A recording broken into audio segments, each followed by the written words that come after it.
My recollection was that the Asian economic crisis, which was called an Asian economic crisis even though Russia and Brazil were two of the largest economies hammered by it, that at exactly that moment a lot of the discussion of Marx in those places dried up precisely because they would have to start to deal not just with Marx's analytical diagnosis of capitalism, but his understanding of crises and the inevitability of disequilibrium and crisis. But again, one of the things that I think you can learn from Marx, and I emphasize this more when I teach it now, is that he doesn't actually talk about the transition to socialism or communism. He doesn't talk about that very much at all. And in fact, he doesn't talk about that. You know, he was not anti-utopian, so that he didn't want to lay out blueprints. But what you do get in Capital is a theory of how societies change. And a lot of that is located in a footnote in chapter 15, which now I spend a lot of time on. I spent about a whole session on just on that footnote, which I didn't do when I was teaching it back in your time. I didn't recognize quite the significance of that. But as a theory of social change, it not only tells you how... Which footnote is? It's the footnote where he talks about his relationship to Darwin and how technology discloses the relations, the social relations and relation to nature and all those kinds of things. So I spent a lot of time on this, you see, and I kind of say, well, actually, what we're seeing there is an argument about how feudalism transformed into capitalism. And if that's how that happened, then what we should do is use the ideas in that footnote to think about the transition to socialism, which allows you to have a critique of what went wrong in the Soviet Union, what went wrong in actually existing communism, and why they didn't succeed as much as they could have done if they had had a better idea of what communist development should be about. And so I emphasize that footnote is not only about telling us what has happened, but also we can use it as a way of theorizing about how to change the society we're in.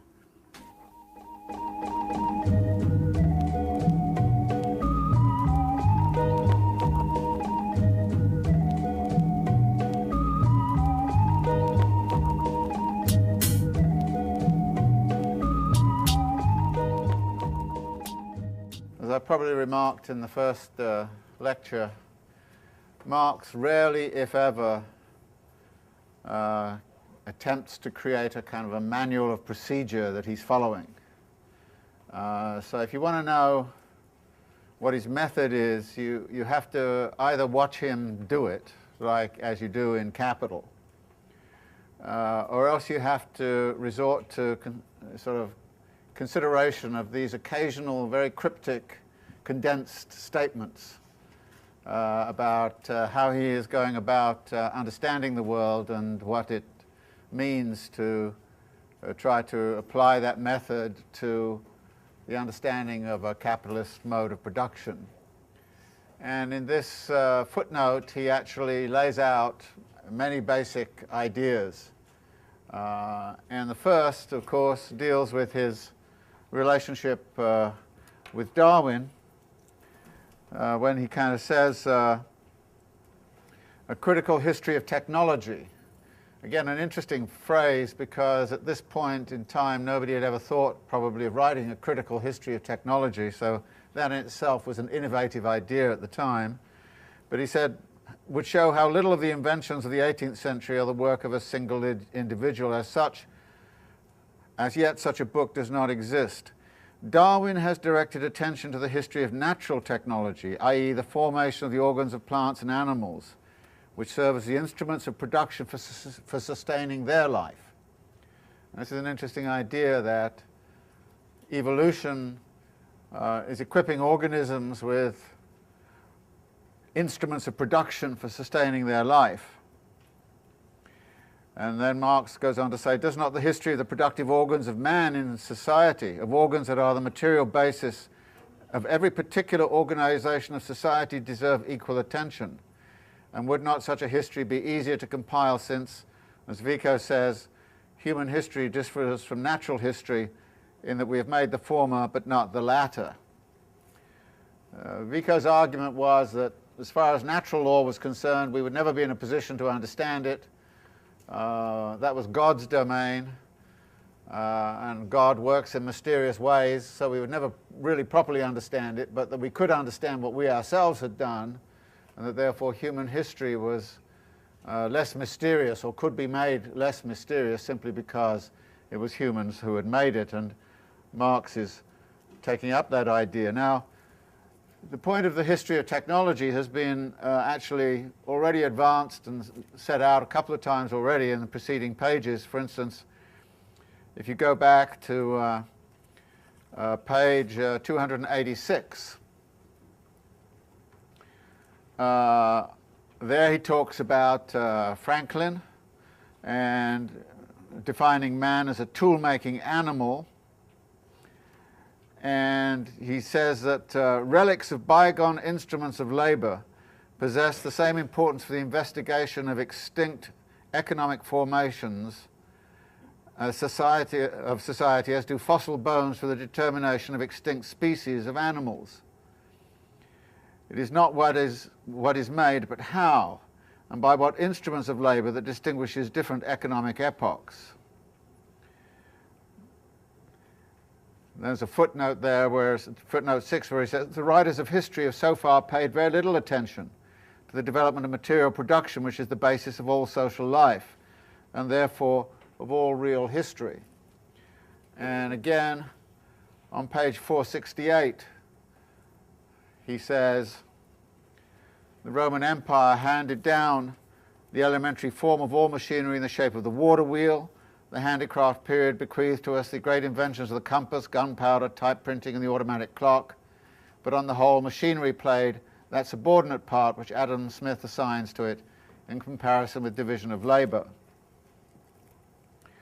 So this idea that there has been a human evolutionary process in which we can distinguish something about the differences which have occurred in different societies by the nature of the technologies which we see.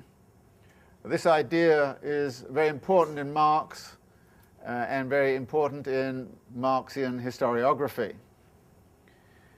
But we need to think closely about exactly what that means, and we'll get to that in a minute.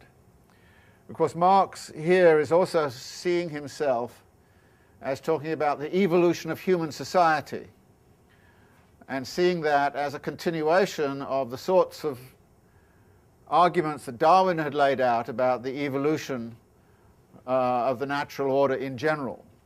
So in a way, Marx saw himself as continuing Darwin's work into human history, but with a qualitative shift for the reasons that Vico had laid out. But he was greatly admiring of the way in which Darwin had actually been prepared to write about evolution in the particular way that he had, even though elsewhere you find Marx being critical of what it is that Darwin actually sees. In a kind of a commentary he wrote to Engels, I think it was, and I'm quoting from memory here, Marx says something like, you know, it's amusing to see how Darwin, when he looks at nature, sees all of those divisions of labor and specializations of functions and all of the competitive world and survival of the fittest and all the rest of it that actually was characteristic of British industrial capitalism at the time. And there's one kind of interesting reason for that, which was that Darwin was married to the daughter of Sir Josiah Wedgwood, who happened to be one of the great potteries industrialists, so that Darwin was very, very familiar with those aspects of British capitalism which were about specialization, division of labor, competition, and all the rest of it. Of course, in the history of evolution, the Russian evolutionists couldn't understand Darwin at all, and they emphasized things like cooperation and collaboration. And one of the famous sort of naturalists from that environment was none other than Kropotkin, who sort of provided the antidote to social Darwinism by talking about societies based on mutual aid and understanding. But in a way, Darwin's predilection to see British society and the natural world is given away in Darwin's actual introduction. Because Darwin, in his introduction to The Origin of Species, says, well, he was casting around for a way to think of the things that he was looking at, and he got very impressed when he read Malthus's Principles of Population.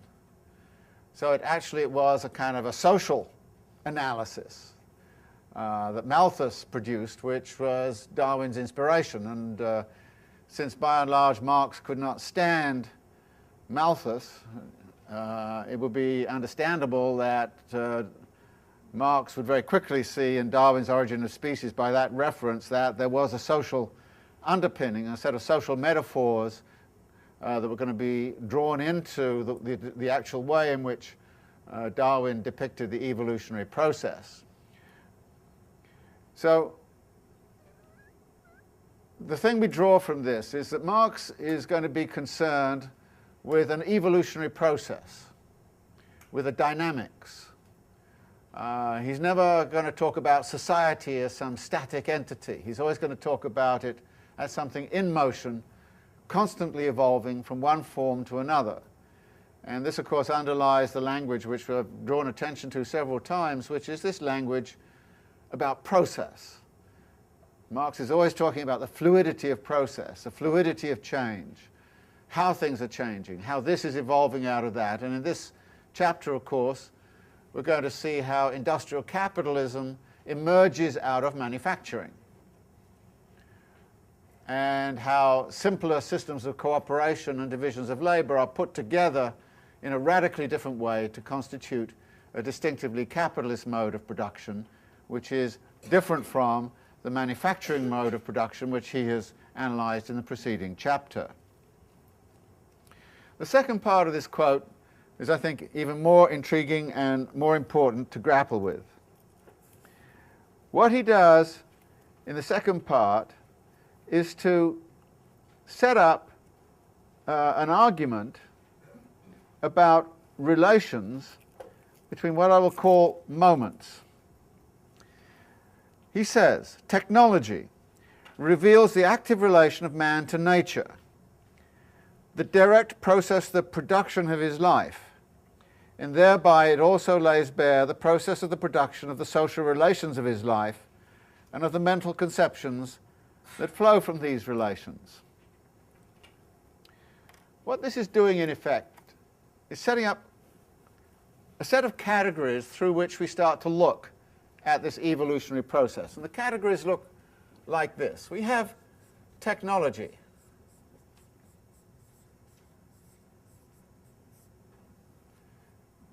The technology is expressive of something which is a relation to nature.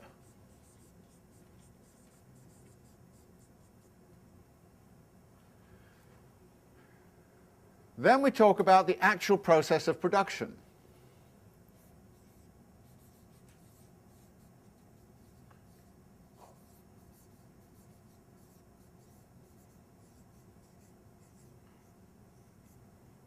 And while Marx doesn't break this out for separate consideration, it is the process of production whereby life is reproduced.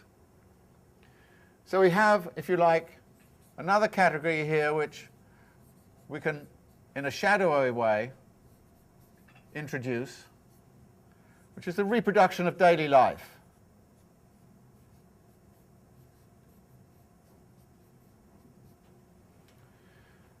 Then we have a set of social relations.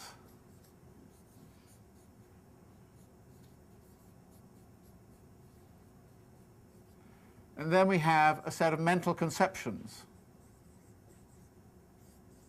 of the world.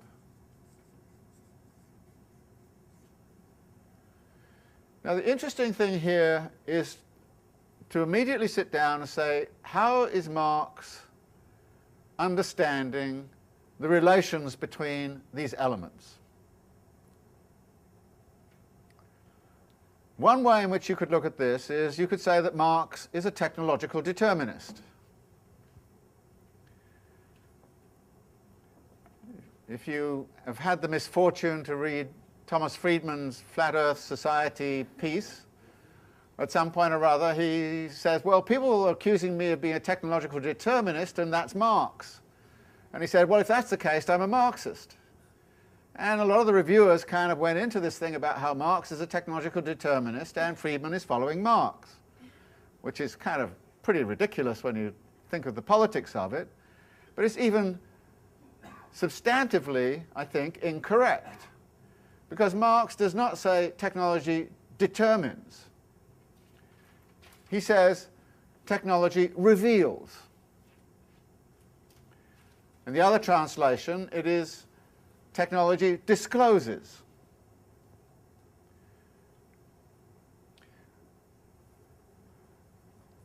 The relation to nature.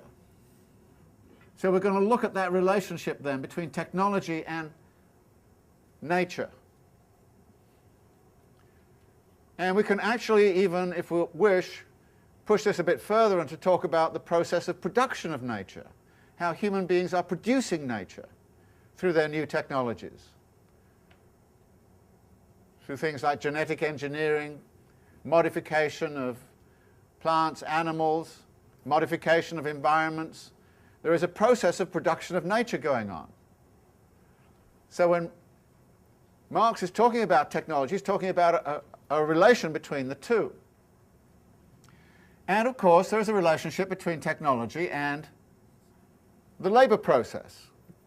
Process of production is essentially the labor process. And as we've seen, labor processes occur under given technological conditions. And the technological conditions change, and the labor processes change. But as they change, so, of course, does the whole process of reproduction of daily life. What is daily life about? What kinds of commodities are we getting? How is daily life lived by the laborer in the factory, but also in the reproduction process? And of course, technology is caught up, as is our reproduction of daily life, with social relations. In social relations and mental conceptions. Mental conceptions are embodied in technologies, right? At the same time as technologies profoundly affect our mental conceptions. I mean, we started to understand the world very, very differently when we had things like microscopes and telescopes. We started to understand, the technology that allows us to see. It's an extension of our seeing capacity.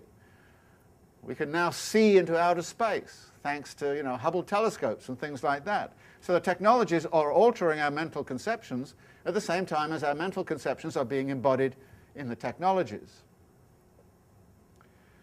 So what I think Marx is doing here is setting up these categories in order to draw attention to those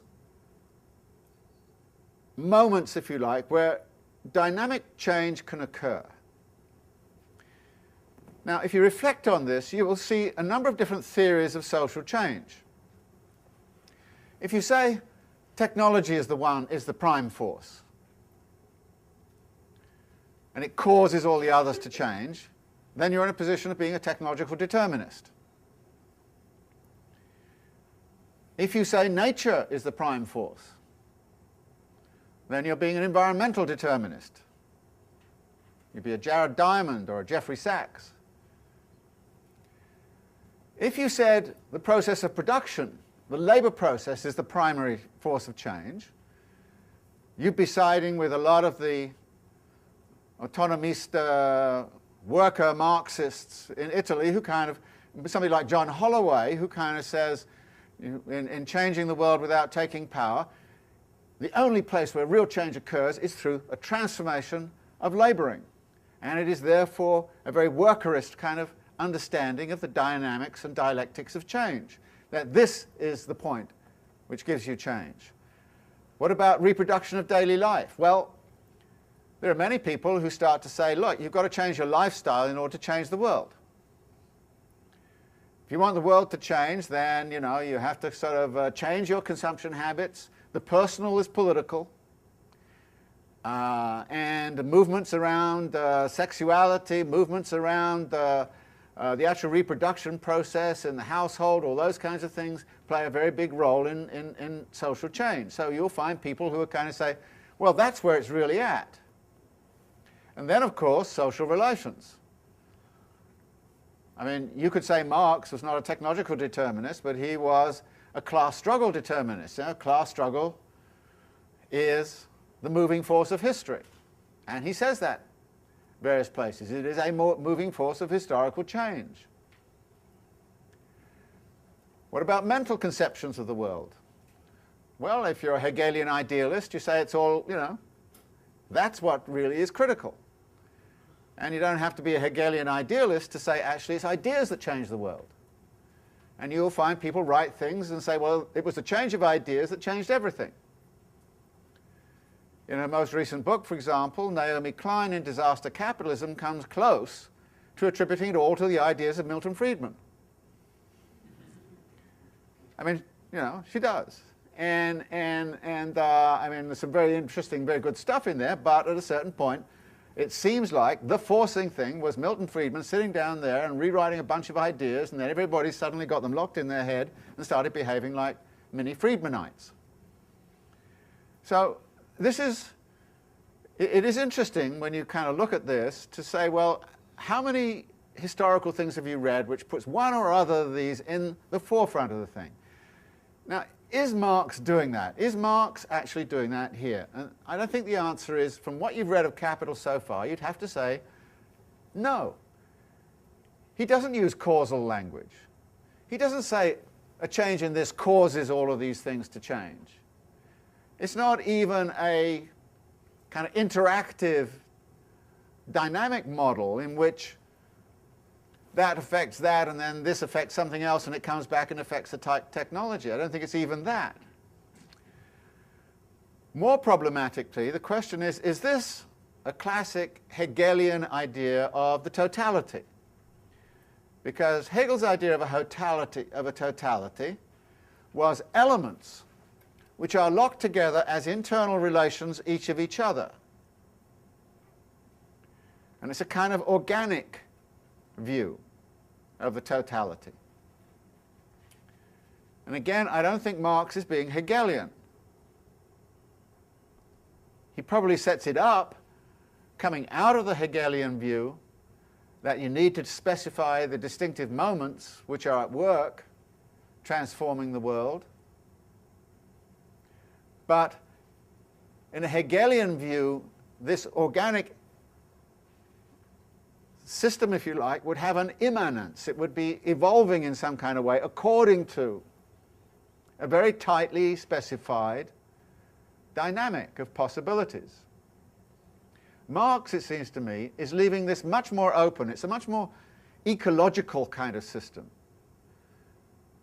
These are in relation to each other, yes, and they're constantly interactive with each other. But you cannot actually determine the interaction within the world of nature, for example, simply by looking what's happening everywhere else. There is something autonomous about every one of these moments,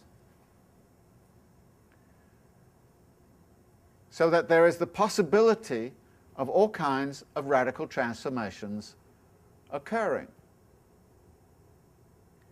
And if you look, and this is something we need to look at in this chapter on machinery, if you look at how he sets up the argument about machinery, you will see that he invokes many of these elements throughout. He will be talking about mental conceptions. He'll be talking about science and technology, the way in which mental conceptions get incorporated in the machine, the way in which mental conceptions are set up in the design of the machine. So, but he doesn't say, therefore, it's the inventors who've changed the world. Again, for some of the reasons I've suggested. That is, the technology has as much to do with the mental conceptions as the mental conceptions with the technology. There's a powerful connectivity there. Again, these technologies are not absent a connectivity to social relations. And again, you'll see in this chapter, when he's talking about technologies, he's kind of saying the defining thing about a technology is often the positionality of the worker in the labor process and the social relation which comes out of it in relationship to capital. And when he gets to things like, what's going on the land, and what happened when James Watt came up with the steam engine, we see the relation to nature suddenly getting radically transformed. So we have all of these elements which are playing together. And this, I think, plays a very important role in asking questions about how we understand what is going on in the world. And I remember once I was invited to South Korea, 2 years ago now, to chair a jury about the design of a new town, a complete new city they were going to build in Central Korea. And we had all these designs to look at, and I was there with architects, and I was there with the urban designers, all this kind of thing. And they were absolutely enamored of the strength of, circle shapes and square shapes and all these kinds of things. And they were actually discussing designs in those terms. And I said, well, look, I think if we're talking about this new city, there are a number of questions we need to ask. And the questions are, what kind of relation to nature is going to be constructed in this new city? How is it going to be articulated? What kind of daily life is going to be lived in this city? And would you as architects or designers or engineers want to live in it? What kind of social relations are there going to be? Because the city was essentially going to be an administrative center. They were going to decant all of the office spaces of all the government ministries to this space. And I just said, that's a recipe for total boring disaster if you think of it. It'll be a kind of socio-technocratic misery, So are those the kinds of social relations you want to live with? And what kind of symbolism are we constructing here? Is this going to be a symbol of national identity? Is it going to be a cosmopolitan kind of idea? What kind of mental conception are you going to try and project into the world with this? So I went around sort of laying out these categorizations. They never thought of this, see, but they thought about it, and they thought it was great for about 10 minutes, and then they went back to circles and squares and made their decisions. But afterwards, a couple of them came out to me and said, that's such a great way of thinking about it. I'd never thought about that before. Where did you get that from? I said, well, it's in footnote 4 of Capital, chapter on machinery and industry. And of course, they all can say, well, oh, God, there you go again. We always knew you were kind of just like that, So, but actually, if you were doing an anthropological inquiry into something, wouldn't this be a sensible set of issues to sort of just set up at the outset? Let's think about all these things. Let's think how they are interactive together. Let's think about the dynamism that is working them through. But this also plays, I think, a critical role in thinking about any kind of revolutionary process. That is, what would the transition to socialism out of capitalism look like? What would it have to engage with? And my argument would be it would have to engage with all of these elements. One of the big problems, it seems to me, of lately lamented, actually existing communism was that it didn't do that. It didn't ask these questions about daily life. It didn't ask these questions about the relation to nature.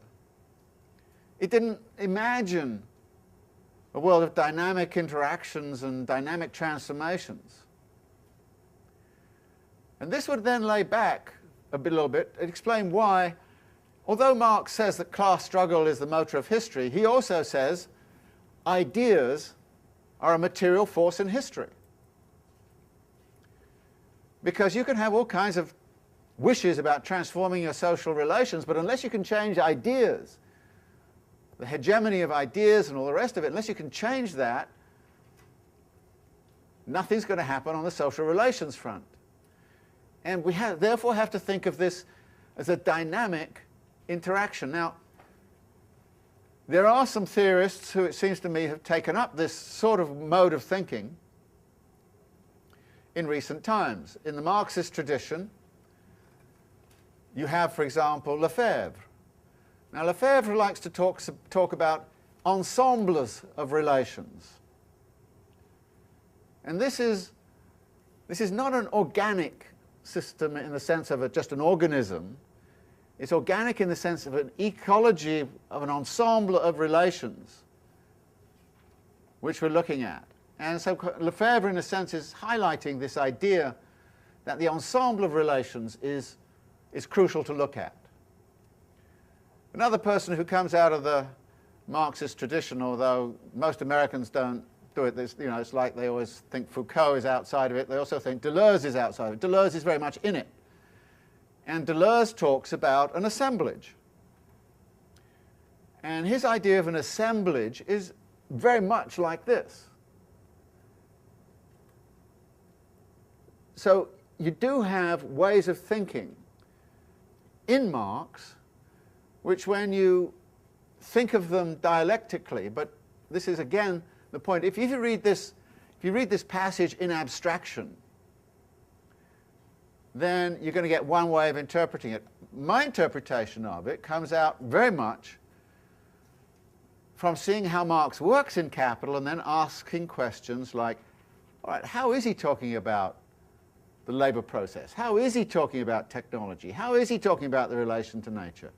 Are they all implicated at various points in the argument? And I think, as we've seen, yes, they're always being implicated, sometimes very softly so, just an occasional kind of, well, there's something about the relation to nature here which is important, or yeah, there's something about social relations here, or yeah, there's something about daily life, but we'll see all of these elements cropping up in this particular chapter. The other thing this does, by thinking this through theoretically in this kind of way, is to give you a way of critiquing. I mean, the way that, for instance, I tried to critique what was being set up around this new town, it gives you a mode of critique. And it also gives you a mode of critique of Marx himself. To what degree is he making suppositions about, for example, the way in which mental conceptions get internalized in technologies, and he omits, as it were, certain other aspects of the problem.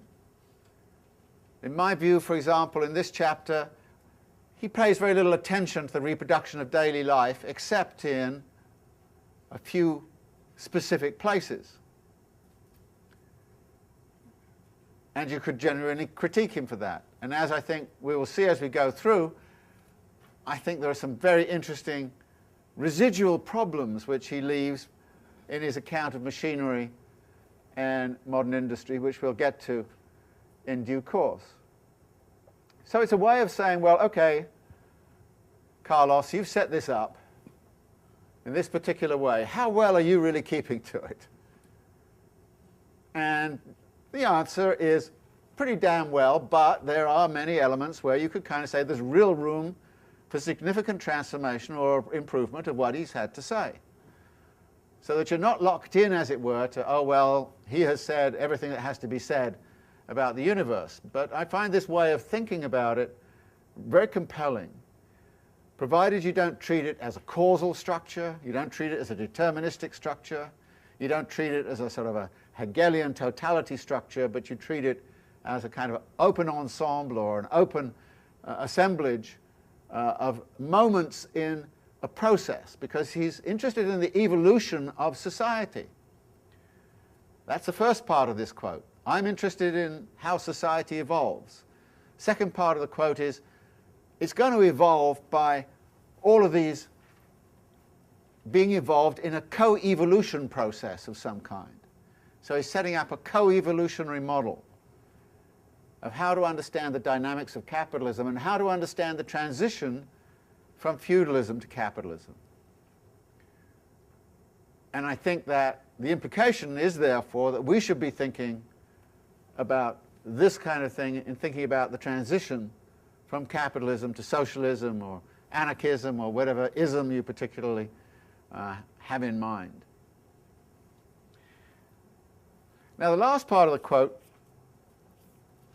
takes us onto even more complicated terrain, particularly when put in relationship to this part of the quote. Here he says this: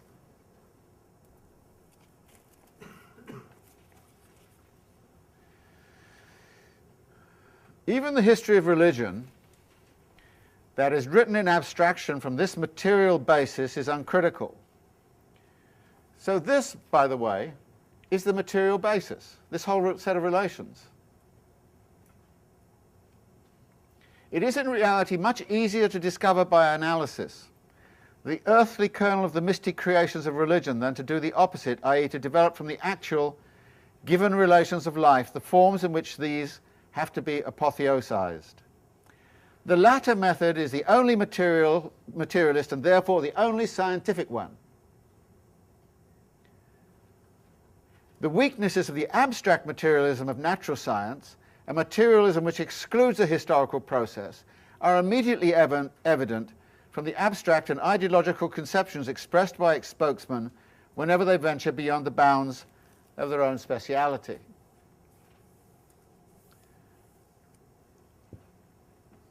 You can have a great time going off and collecting evidence of that sort of thing in contemporary society as scientists get in and start telling you how the social world should be organized without even understanding that they drew metaphors from the social world in order to construct the social world. I mean, this is great. But even more important here is this thing about this is the only truly scientific method.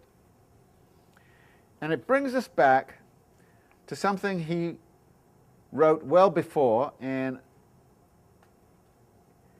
there is some argument as to whether he's still holding to that when he's writing Capital. But if you want any evidence on it, you go back to page 175, right at the beginning of the text. And you go back to footnote 35, the bottom. And you go to the bottom of that footnote, where he quotes from his 1859 critique of political economy, the preface, which is a very famous passage which is always being quoted, and he quotes it here. He says, "My view is that each particular mode of production and the relations of production corresponding to it at each given moment, in short, the economic structure of society, is the real foundation on which there arises a legal and political superstructure and to which correspond definite forms of social consciousness. And that the mode of production of material life conditions the general process of social, political, and intellectual life." What he leaves out here, however, is the following couple of sentences, in which he says, it is in the superstructure where we become conscious of questions and where we fight out political struggles. Now, what he's laying out here is what is generally known as the base superstructure argument. There is supposedly an economic base upon which there arises a superstructure of thought, of politics, of law, and the like. Now again, you have to ask yourself the question, is Marx talking in a deterministic mode here? That is he saying the economic basis, which is technology, process of production, social relations, and all the rest of it, is he saying the economic basis determines the superstructure? And the answer, I think, is no, he's not saying determines at all. He very rarely uses phrases like determines. I mean, he'll use it in a logical sense, but he won't use it about a social process. So think back how this actually worked in the chapter on the working day. How did it work? The basis of the whole argument about the working day is this: that value is socially necessary labour time. Time is therefore central. Moments are the elements of profit. Capitalists are interested in time. They're interested in workers' time. They steal the seconds. They steal the minutes. They want to lengthen the working day. They're into that. Why? Because socially necessary labour time is the measure of value. So that, if you like, is the economic base. And that explains, when you're looking at the chapter on the working day, why, in the history of capitalism, the struggle over the working day and over temporality has been so central. Now, if you don't make that connection, you're going to have a hell of a time explaining why it is that capitalists do all the things they do around temporality, why they fight over minutes and seconds, tea breaks and all that kind of stuff. It's very hard to explain it unless you've got some kind of real force which is explaining it, and Marx gives you a very simple way of understanding that. But then when you look at how the argument over the length of the working day evolved, remember the dialogue between the capitalist and the labourer at the beginning? The capitalist says, I have my rights when I take as much as I can of your labour time. And the worker says, but excuse me, you're also taking a chunk of my life, you can't do that. Both, remember, working through the law of exchanges. And under those conditions, what happens? Between equal rights, force decides. Well, how did the equality of rights arise? How is it, therefore, that force decides? Now, would you say, from reading that chapter, that somehow or other it was all mechanically determined? You wouldn't say that at all. You would say, well, there were shifting class alliances. There was a dynamic in England at the time around this, and the dynamic was connected to dynamics which were going on in France and also what was going on in North America and so on. But it's a very fluid kind of political process. And Marx is not saying that that process, the outcome of that process, is determined in advance. As he says at the end of that chapter, it depends on workers putting their heads together and deciding they're going to have a tremendous kind of solidarious campaign to make absolutely sure that they have a reasonable length of working day. But, notice, that does not abolish the problem which is there, which is that capitalists need socially necessary labour time in order to perpetuate themselves. Which explains why the struggles over the working day and over working time and all that kind of thing are never ultimately resolved under capitalism. They are perpetual. They are as significant now as they were in Marxist time. They're registered differently, there's a different legal superstructure, there's different politics around it and all the rest of it, but it's the same damn problem. And what Marx is saying is that problem is something which exists in the very foundation of what a capitalist mode of production is necessarily about. And you're not going to get rid of it until you get rid of capitalism. End of story. Yeah, you can nuance it, you know, you can have a 35-day week, and yeah, you can go to a 35-hour week, you can have, you know, all kinds of adjustments of that kind, but you can't get rid of the problem, and the debate will not go away. The capitalist class will, at various points, come back, as it has come back, and say, we want more hours, we want more time. There's a big protest about the CUNY contract tomorrow, right? And the last CUNY contract extended the working year of CUNY employees by about 4 or 5 days. That's what they wanted. They wanted the extra time. So it never goes away. It's always there. It's always there. Everybody's always facing it. So what Marx is saying here is that the only scientific method is you need a concept, and this is where the value theory concept starts to really kick in. You need a concept which helps you explain why that phenomenon is always with us and won't go away. And that phenomena is, as he would say, in the economic base. And that's what the economic base is about. So I think what you have to do here is to say again, this is not a deterministic relationship, it's more a dialectical relation. A dialectical relation between the constant search for socially necessary labour time on the part of the capitalists and the constant forms of resistance from those people from whom the surplus labour time is constantly being taken away.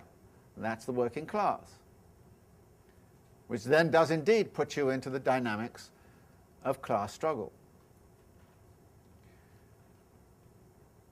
So here he is not, I think, getting into, again, a causal, simple kind of mechanical sort of model. And one of the biggest difficulties, it seems to me, are the positivist readings of Marx, the mechanistic readings of Marx. I mean, somebody who comes in who says the only model of science which is valid is causality, mechanistic understanding, would read this and turn this into a mechanistic model.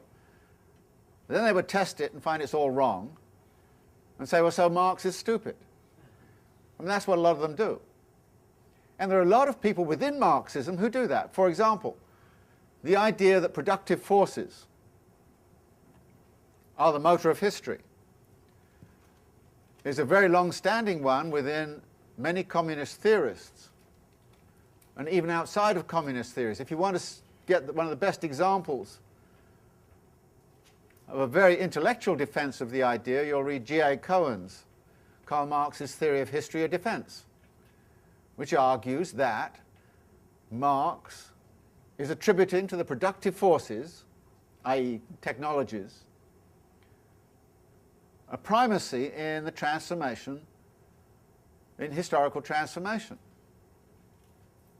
So there's been a battle within Marxism over this question.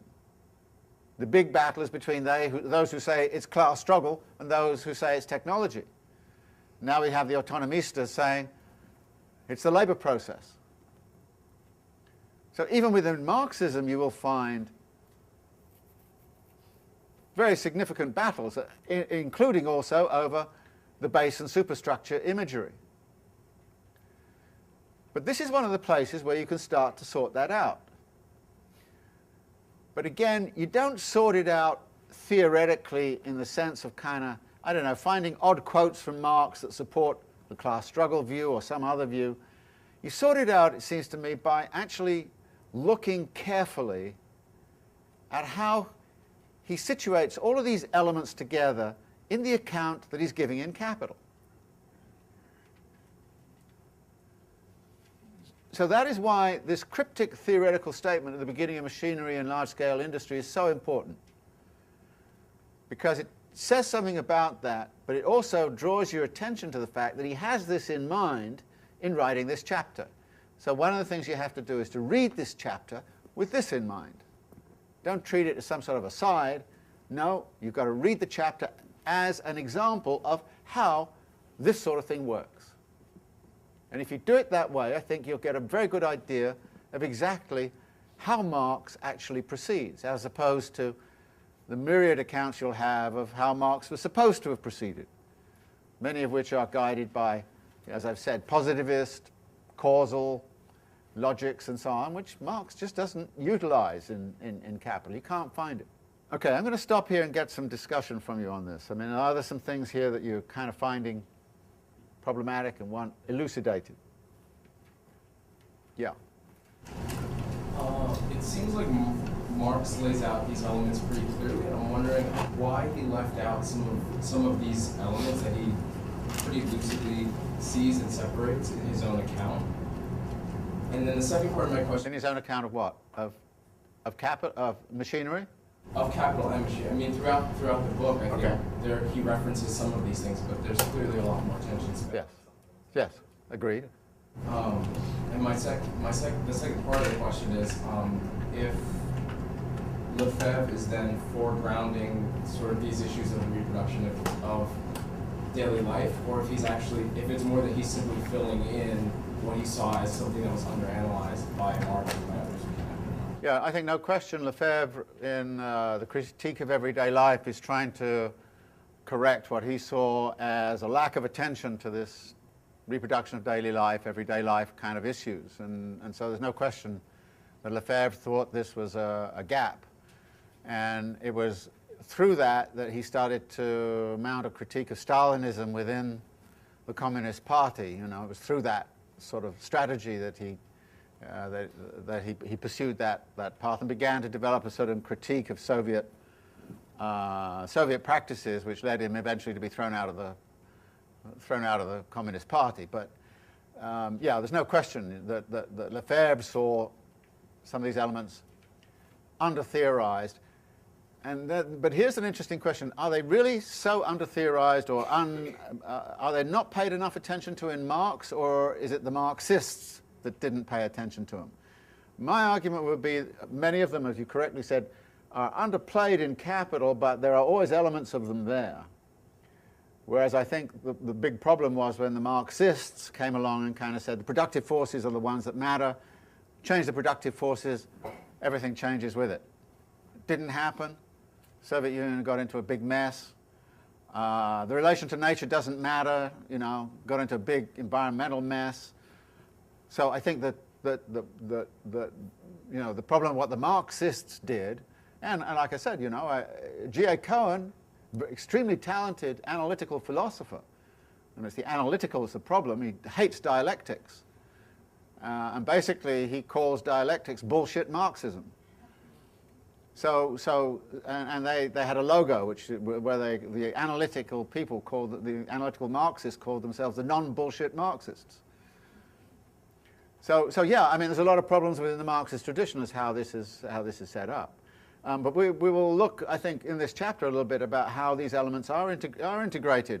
Again, sometimes it is in a quiet voice. You know, okay, there's something going on here which you should pay attention to. I'm not going to pay big attention to it because, you know, I want to get to the end of this book, you know, and sort of thing. So it's a bit that, but you will see elements of it. You know, John Stuart Mill kind of naively wondered when he kind of says it's questionable if all the mechanical inventions yet made have lightened the day's toil of any human being.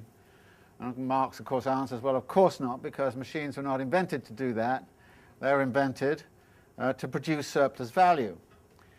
Now, interestingly, immediately, you're going to find a tension, which Marx is very well aware of, between the idea that machines produce surplus value, when we know that machines are past dead labor and they cannot produce value. So you're going to have a situation where Marx is going to be talking about machines as a source of surplus value, as a source of relative surplus value, when we know that machines are not a source of value. And from this, by the way, will then follow the idea that capitalists get, that machines are a source of value. I mean, if they're a source of surplus value and relative surplus value, they must be a source of value. So therefore, capitalists start to fetishize the machine and believe that the machine is the answer to all things, and we'll see some cases where that comes about. Now, the very first gesture, however, is to set up a distinction between tools and machines. And immediately what you find is that Marx here is talking about not so much the physical notion of the tool and the machine, but its social positioning in relationship to the labor process. So immediately you've got into the idea that the technology and the social positioning and the labor process are three elements in this discussion. And we start to see how those three elements produce something which he calls on 493 the Industrial Revolution of the 18th century. Again, Marx pioneered pretty much in talking about the notion of an industrial revolution. And he's very interested in talking about exactly what the nature of that revolution is. And this first section is about the dynamics of that process.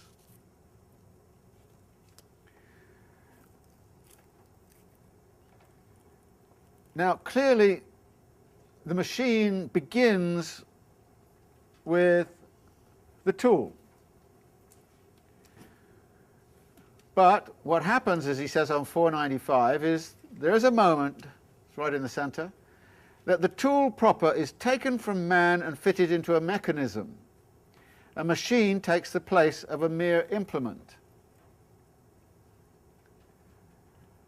In 497, he comes to the conclusion, the machine, middle of the page, 497, the machine, which is the starting point of the Industrial Revolution, replaces the worker, who handles a single tool by a mechanism operating with a number of similar tools and set in motion by a single motive power, whatever the form of that power.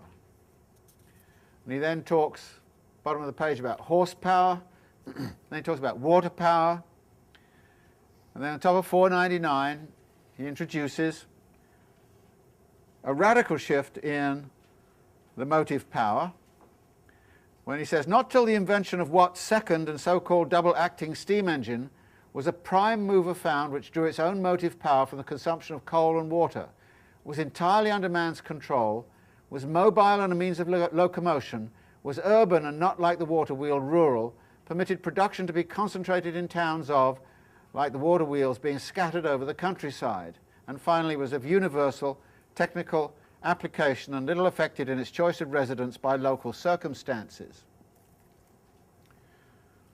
This means that industrial output is liberated from a certain set of constraints which are given by the natural circumstances. Where are the water wheels?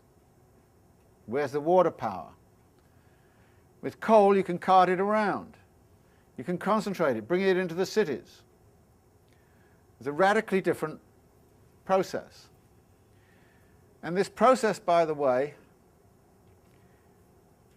was critical for the Industrial Revolution in Britain for the following reason. That industrial development in Britain in the 18th century was booming along, but was running into a very, very serious resource constraint. The problem was that your fuel reserves, your fuel resources, were coming off the land. It was biomass, it was charcoal, it was wood, and you're cutting down the forests like crazy.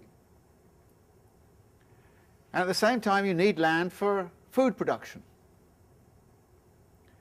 What happens when there's a competition between energy supplies and food production? They were running head to head in Britain to a point where probably the relation to nature would have stopped any further industrial development. British industry was in crisis in the middle of the 18th century for that very reason. The answer was, go underground. Get the coal from underground. There is no competition between land being used for fuel supplies and land being used for food production. Now, there's a connection in all of this because the price of my bagel went up last week from 80 cents to 95 cents. There's an incredible shortage of wheat in the world. Agricultural prices are going through the roof. Why?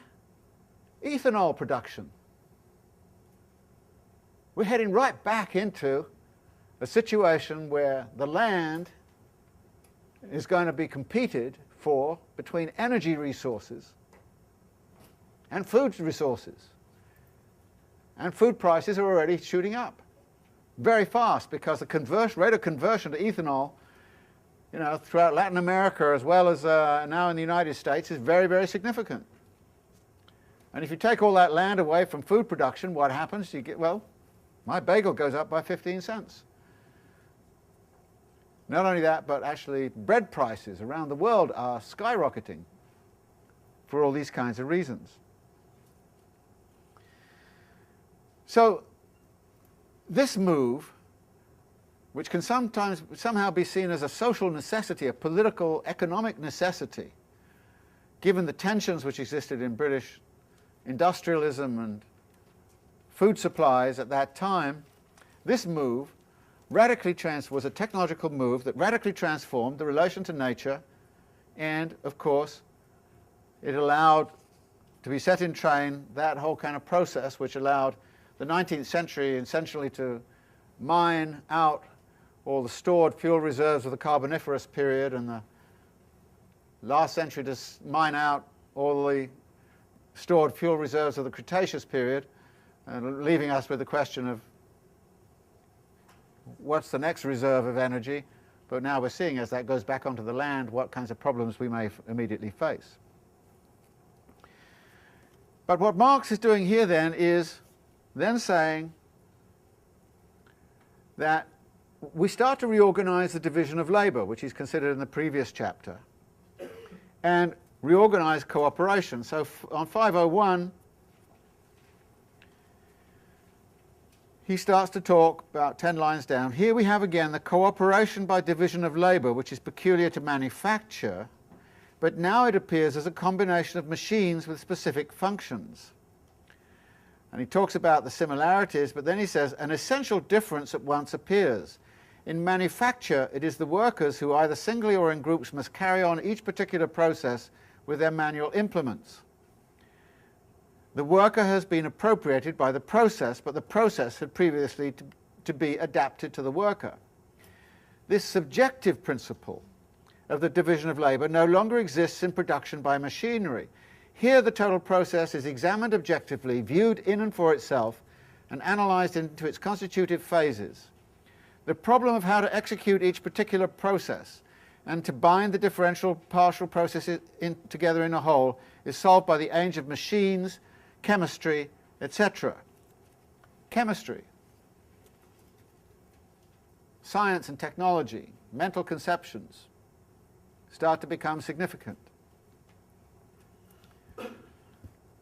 Middle of 502, the collective working machine, which is now an articulated system composed of various kinds of single machine and of groups of single machines, becomes all the more perfect the more the process as a whole becomes a continuous one. Now again, this idea of the continuity of the production process, the smooth, continuous flow, is absolutely vital again to the whole kind of idea of the circulation of capital. And so the idea of the circulation of capital is being represented here by this reorganization of the process of production with the machine technology. And the outcome of this, he says on 503, is an organized system of machines, this is 503 towards the bottom, an organized system of machines to which motion is communicated by the transmitting mechanism from an automatic center is the most developed form of production by machinery. Here we have, in place of the isolated machine, a mechanical monster, Marx loves monsters, whose body fills whole factories and whose demonic power, at first hidden by the slow and measured motions of its gigantic members, finally bursts forth in the fast and feverish whirl of its countless working organs. But he then poses a very particular problem. Who is it who's making the machines? Well, it turns out it's the artisans of the manufacturing period who, through artisan labor, are making the machines. And this poses a limitation. So he says on 504, well, this limitation of skilled labor in making machines was inhibiting the development of the process. And what was required here was a total revolution in machine technologies. And he talks about this on 504. At the top, demand for the newly discovered machines grew larger. The machine-making industry increasingly split up into numerous independent branches, and the division of labor within these manufactures developed accordingly. So manufacture produced the machinery. But a bit further down, when the system had attained a certain degree of development, it had to overthrow this ready-made foundation, which had meanwhile undergone further development in its old form, and create for itself a new basis appropriate to its own mode of production. This new basis involves a transformation of social relations. You have to transcend the limits of artisanal labor He talks about that, bottom of 504. The growth of the production of machinery, he says, was dependent on the growth of a class of workers who, owing to the semi-artistic nature of their employment, could increase their numbers only gradually and not by leaps and bounds. The technical basis for handicrafts and manufacture was inadequate.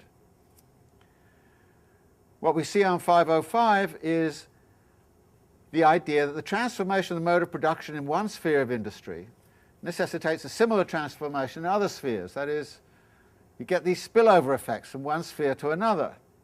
Machine spinning made machine weaving necessary, and both together made a mechanical and chemical revolution compulsory in bleaching, printing, and dyeing. And then he goes on to talk about the revolution and the modes of production of industry and agriculture made necessary a revolution in the general conditions of the social process of production, i.e. means of communication and transport. Bottom of that paragraph, hence quite apart from the immense transformation which took place in shipbuilding, the means of communication and transport gradually adapted themselves to the mode of production of large-scale industry by means of a system of river steamers, railways, ocean steamers, and telegraphs. But the huge masses of iron that had now to be forged, welded, cut, bored, and shaped required for their part machines of cyclopean dimensions, which the machine-building trades of the period of manufacture were incapable of constructing. Here comes the crucial paragraph. Large-scale industry, therefore, had to take over the machine itself, its own characteristic instrument of production, and to produce machines by means of machines. It was not till it did this that it could create for itself an adequate technical foundation and stand on its own feet. In other words, it was the rise of the machine tool industry and the production of machines by machines which became, as it were, the center of the technology of a capitalist mode of production which was adequate to the requirements of a capitalist mode of production.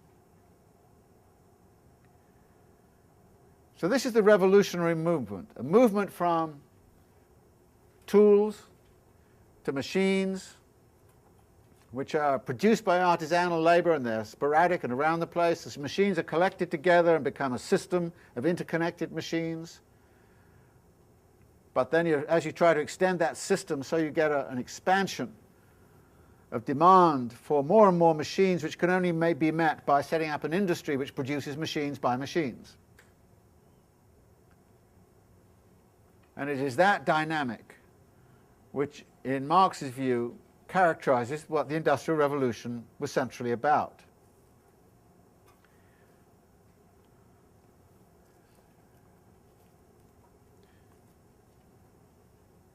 But this had all kinds of implications. And he mentions some of them at the end of this section on 508. There is a replacement, he says, of human force by natural forces, and a replacement of the rule of thumb by the conscious application of natural science. In manufacture, the organization of the social labor process is purely subjective. It is a combination of specialized workers. Large-scale industry, on the other hand, possesses in the machine system an entirely objective organization of production, which confronts the worker as a pre-existing material condition of production.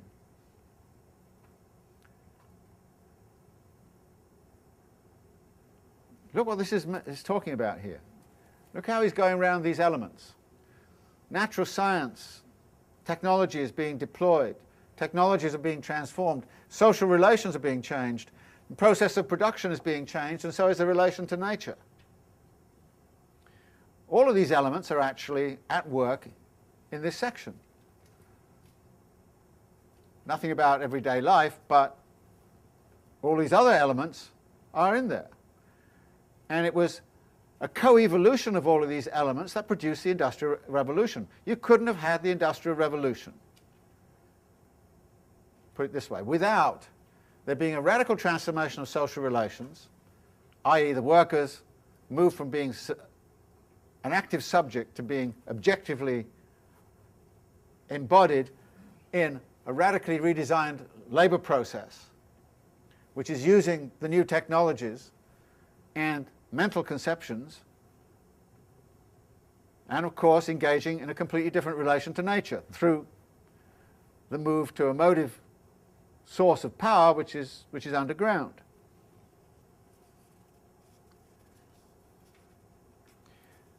The next section he raises the question of the value transformation transferred by the machinery to the product. We've come across this a bit before. We know that the machine is not a source of value. But we also know that the value embodied in the machine has to be transferred to the product. How is it transferred to the product? Well, it's a fictional process, obviously. So Marx, in effect, sets up a simple straight-line depreciation model, which is if the machine lasts 10 years, then 1/10 of the machine disappears into the product every year. So at the end of 10 years, you've got back the value of your machine, because it's all come out in the product. So this straight line thing is actually fairly simply set up. But this then actually sets up a very important idea at the end of this section, which is this. At what point do capitalists stop using machines? We can already get a bit of a sense that capitalists are likely to be fetishistically attached to machines because they can produce surplus value. At what point do they stop producing machines? And Marx lays this out on 513 at the top when he says, "It is evident that whenever it costs as much labour to produce a machine as is saved by the employment of that machine, all that has taken place is a displacement of labour." And then he talks about the difference between the labour a machine costs and the labour it saves.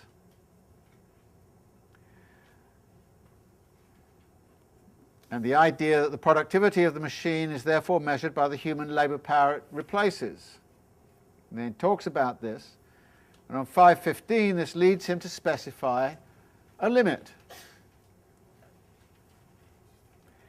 515 in the middle, he says, "The use of machinery for the exclusive purpose of cheapening the product is limited by the requirement that less labour must be expended in producing the machinery than is displaced by the employment of that machinery. For the capitalist, however, there is a further limit on its use. Instead of paying for the labour, he pays only the value of the labour power employed. The limit to his using a machine is therefore fixed by the difference between the value of the machine and the value of the labour power replaced by it." And then he goes on to talk about, well, if labour has a different value in the United States to what it has in Britain, if the value of labour is much higher in Britain, then obviously employing a machine is going to save you more value in the United States than in Britain. And if labour is dirt cheap in Britain, you won't employ the machine. So he puts an argument in that actually there's a differential between Britain and the United States in the employment of machinery, simply because the value of labour power is radically different in the United States than it is in Britain. Now, this limitation is a very important part of his argument. It's going to come up again 2 or 3 times later, so it's a critical point in the argument. It defines, as it were, a rational kind of point in which a rational capitalist, armed with the right kind of information, would decide, I am not going to go for a new machine because it will replace so many workers that will not compensate me for the amount I'm going to have to lay out on the machine. Now, this immediately, of course, reminds us of something important about machinery. The 2 forms of relative surplus value he's looked at so far, cooperation and division of labour, were essentially free goods to the capitalist. The capitalist didn't go out into the market and buy them as commodities. They were available to the capitalist, and through a reorganization, yeah, it may involve some capital investment like building a factory or something, but through reorganization, capitalists could benefit from cooperation and division of labor. But the machine is a commodity that you buy in the market. It has a value. You not only have to pay attention to how that value gets transferred into the product, but you also have to configure how much of that value which is embodied in the machine is going to be compensated by the labor saving that comes from the employment of the machine. And this is, as he says, a key limitation. And it's going to play a very important role in understanding the dynamics of accumulation. Poses the question, at what point do capitalists stop playing this game of perpetual technological innovation? And of course, capitalists are not always rational. They're also fetishists. So we see many examples in our own society where capitalists go well beyond the point where a rational capitalist would stop employing machines. We'll come to some of that later. Third section. And here I would also want to suggest something about this very long chapter. Pay careful attention to the chapter headings. They really lead you through the chapter, sort of step by step. He's talked about the Industrial Revolution, how it came about, what the dynamic was. He's talked about the transfer of value. Now he wants to talk about the implications for the worker, i.e. the social relations side of things. And the first thing you see is that machines, by the very form in which they're constructed, which are easily utilizable by anybody, permit the employment of women and children in ways that may not have been so easy before. And what this does is to allow the capitalist to start to think that I no longer have to think, when I'm employing people, about the individual wage. All I have to think about is the family wage. So I can employ the whole family.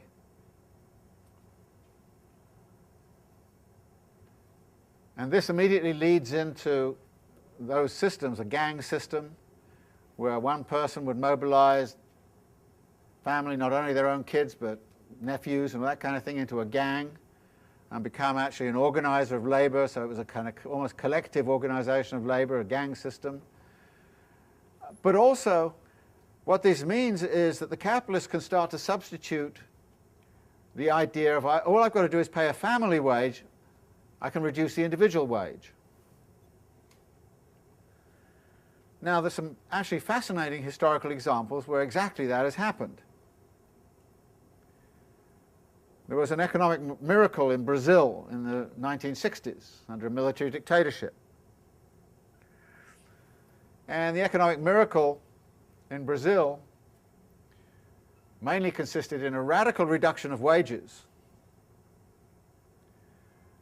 But it turned out that family wages actually remained stable because all the women and kids went into the labor force. And actually, if you look at the data in this country, since the 1970s, individual wage has tended to stagnate or go down in real terms.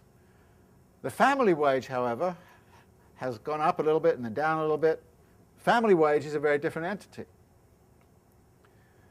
And the two graphs of individual wages since the 1970s and family wages, again, in this country what we've seen is a substitution, as it were, of the family wage against the idea of an individual wage, which of course transforms social relations in radical ways.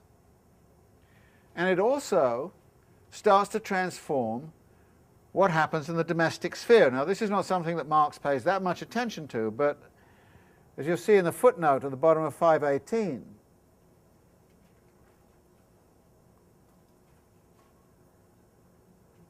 he says, since certain family functions, such as nursing and suckling children, cannot be entirely suppressed. The mothers who have been confiscated by capital must try substitutes of some sort. Domestic work, such as sewing and mending, must be replaced by the purchase of ready-made articles. Hence, the diminished expenditure of labour in the house is accompanied by an increased expenditure of money outside. The cost of production of the working class family therefore increases and balances its greater income. In addition to this, economy and judgment in the consumption and preparation of the means of subsistence become impossible. And then he refers to the ways in which these materials can be studied in the reports of the inspectors of factories. So there's a transformation in gender relations which is involved here, and also generational relations between parents and children because of this gang system. There's also transformations occurring in the domestic sphere. So this is one of those moments where he does indeed mention the reproduction of daily life, but it's just a casual mention, a little bit to one side. But it sort of suggests, well, he's aware of the issue. But again, he's not going to make it central to his argument.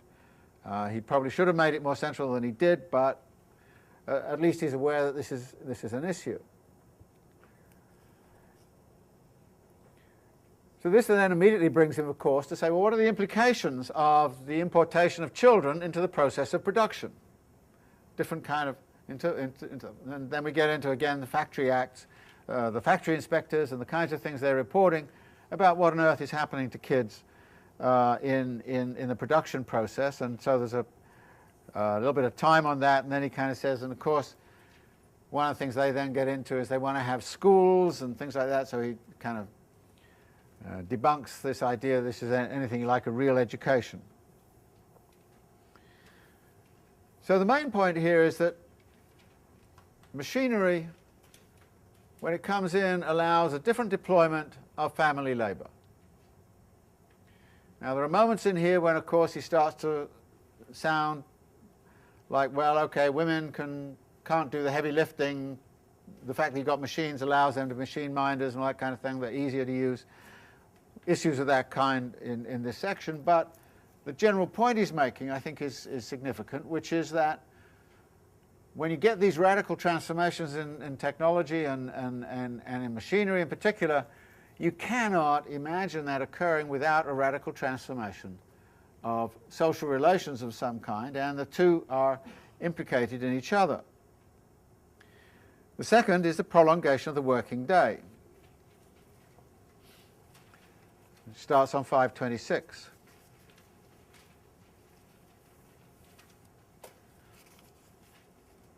And he talks about the way in which the conditions of labour lead to a lot of incentives to increase the length of the working day. They give you the power to do it and the incentives to do it.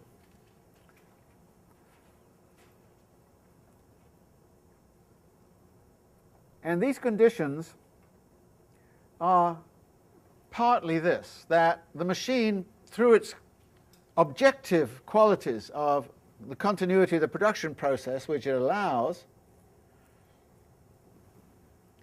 puts tremendous emphasis on the continuity of the presence of the labourer. The labourer has to be there to service the machine all of the time. The labourer is not in control of the machine is more in control of the labourer. And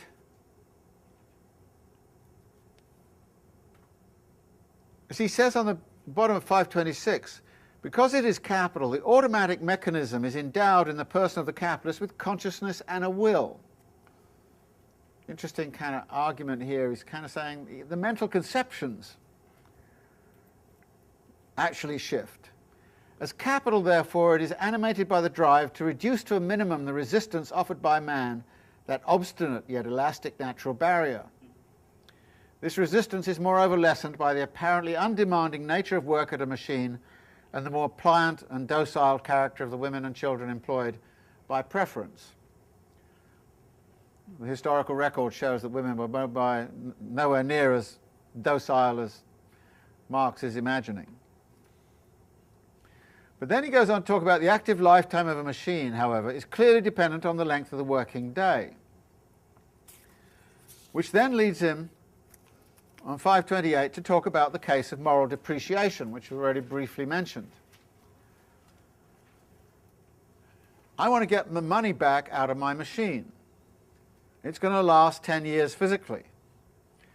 But if the competition comes in and replaces it with a far superior machine, I have to get rid of it in 3 years and get a new machine. So there's every incentive for me to try to get my money back out of that machine as fast as I can, which means that I want to employ it 24 hours a day. So there's a great incentive out of moral depreciation to keep the machinery working 24 hours a day, which means, of course, you've got to have laborers there 24 hours a day.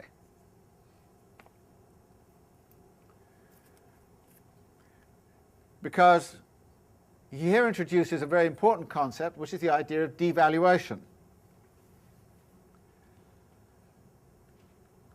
As he says on 528, the young and full of life, however young and full of life the machine may be, its value is no longer determined by the necessary labour time actually objectified in it, but by the labour time necessary to reproduce either it or the better machine. It has therefore been devalued.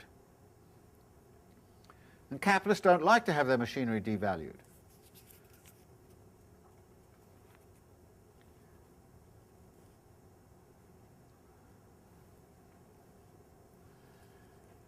But, of course, capitalists can't do without machinery. And as he says on 530, again at the top, machinery produces relative surplus value.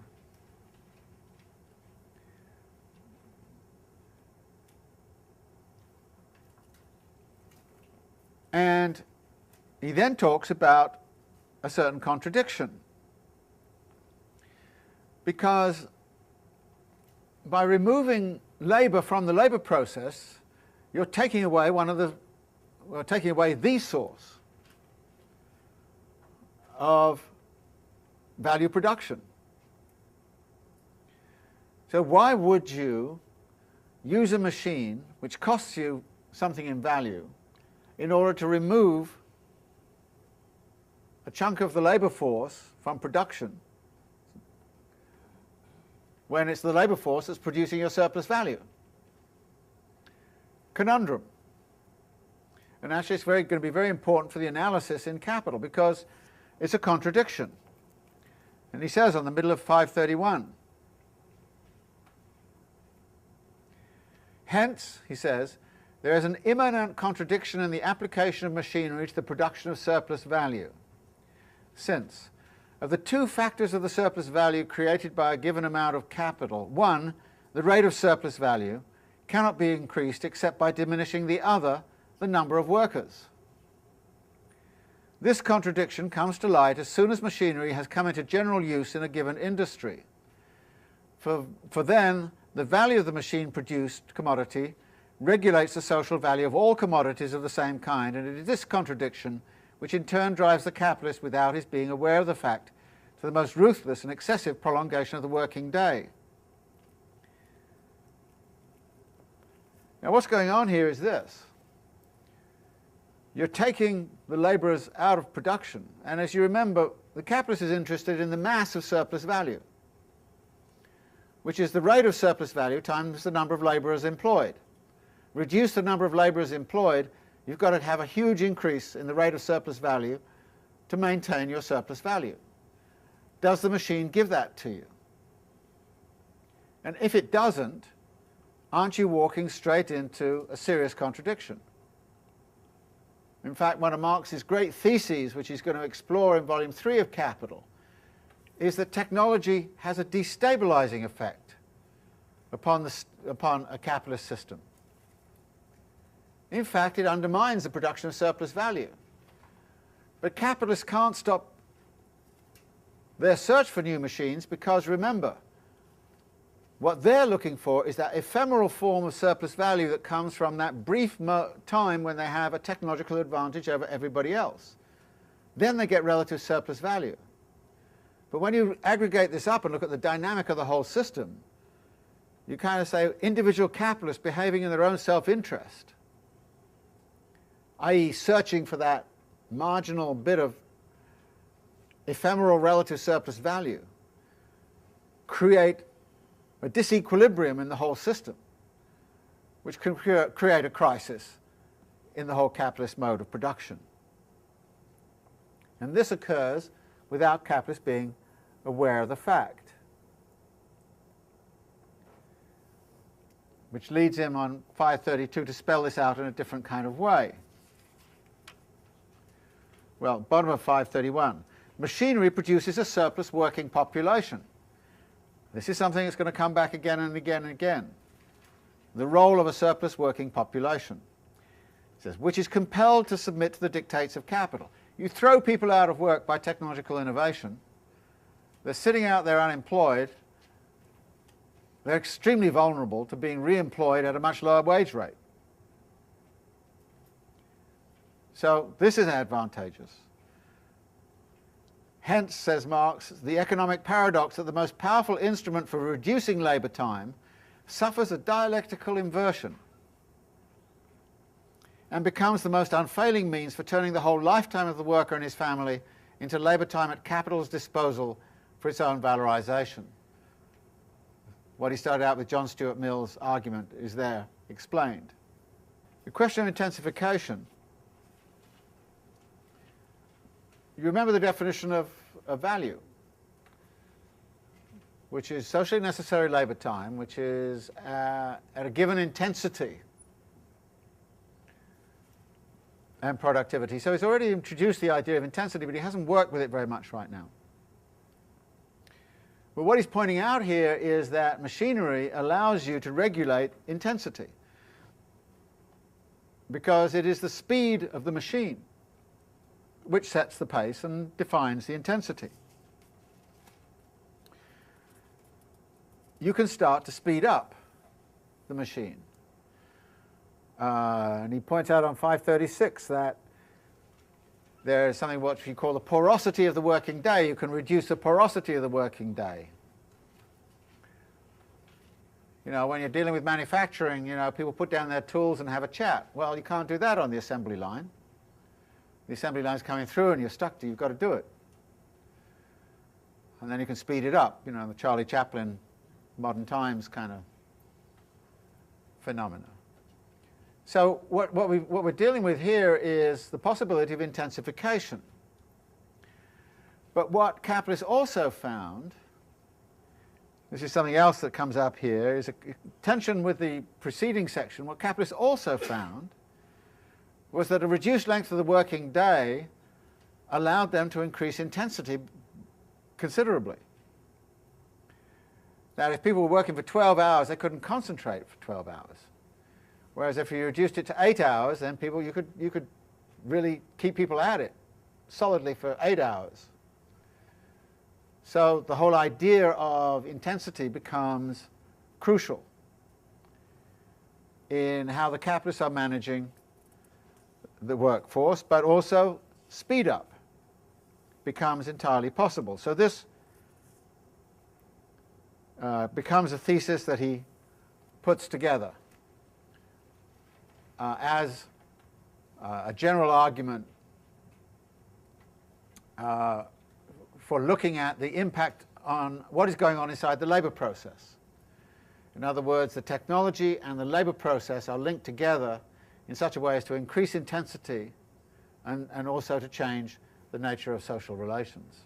So one of the things you have to do is to recognize that this chapter on machinery is written in that context. And what Marx does is to universalize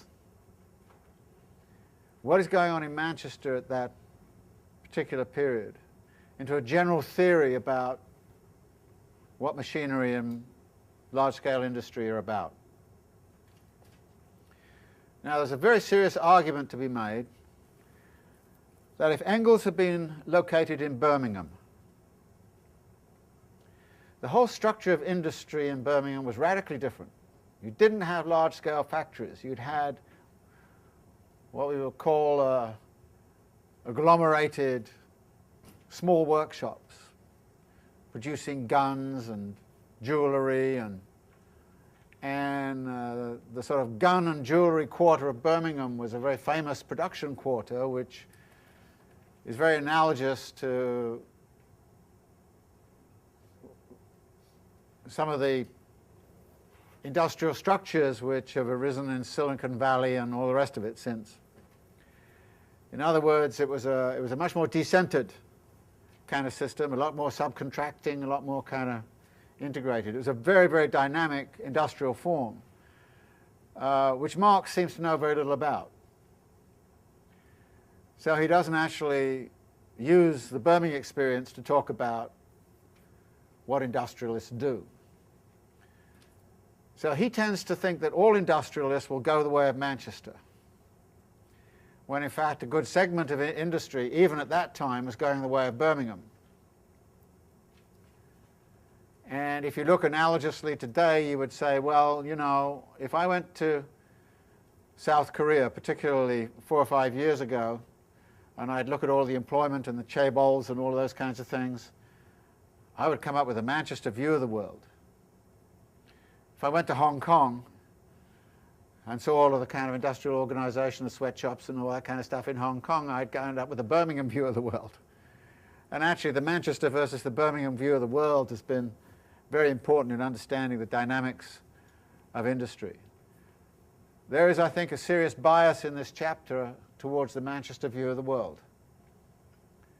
And I think we have to, I'll lay that out because that's one of the arguments I want to emphasize next week, that we're going to be talking about the Manchester system. And what Marx is doing from that is saying this is going to become universal. And to some degree it has become universal, because the Manchester system of the sort he's talking about is indeed the sort of system you would have found in Pittsburgh. It's the kind of system you'd find in Detroit. It's the kind of system you would find in South Korea. But it's not the kind of system you'd find in Bavaria or the Third Italy, or you'd find in say, the sweatshop complexes of Los Angeles, or in Hong Kong, where it's sort of a small workshop organization. So we have to figure that in here. So this is, if you like, very important to put down a historical marker and say, look, this is what Marx is working from. I think he did a very good job of working on it from that perspective, but it's not the only perspective there is. So we've got to bear that in mind in going through the rest of this chapter. So I want to go to the end of this chapter, but I also want next week to do the chapter on absolute and relative surplus value, which is chapter 16, which is relatively short. This chapter on machinery is a long chapter, and like I say, you have to go through it and say, okay, what's he dealing with? Okay, here's the revolution, here's the transfer, here's the effect on workers, here's the factory system, here's what struggles are about, so on. So he goes through a whole set of ideas, and you'll see him moving around some of these elements as he does so. But we'll get back to that question you raised next week. Okay?